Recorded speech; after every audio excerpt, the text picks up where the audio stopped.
আমি জানি না ঠিক কতটা বদলেছি, কিন্তু একটা বিষয় বুঝতে পারি, আগের মতো আর ভেঙে পড়ি না।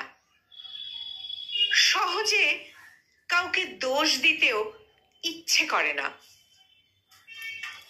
অন্ধকারকে ভয় পাওয়ার বদলে আমি এখন ওর মধ্যেই সান্ত্বনা খুঁজি।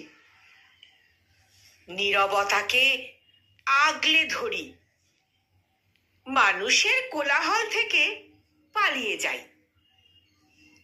হারানোর কোনো ভয় নেই, কারো দূরে সরে যাওয়া আর কষ্ট দেয় না।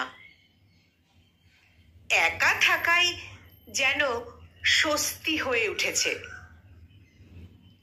আর চাঁদ, সে আমার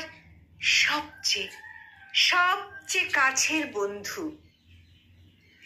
আজকাল শব্দের বদলে নীরবতাই আমার ভাষা। আজকাল শব্দের বদলে নীরবতাই আমার ভাষা। কলমে মেহবুব সর্দার সবুজ, আর কণ্ঠ প্রয়াসে আমি নিবেদিতা।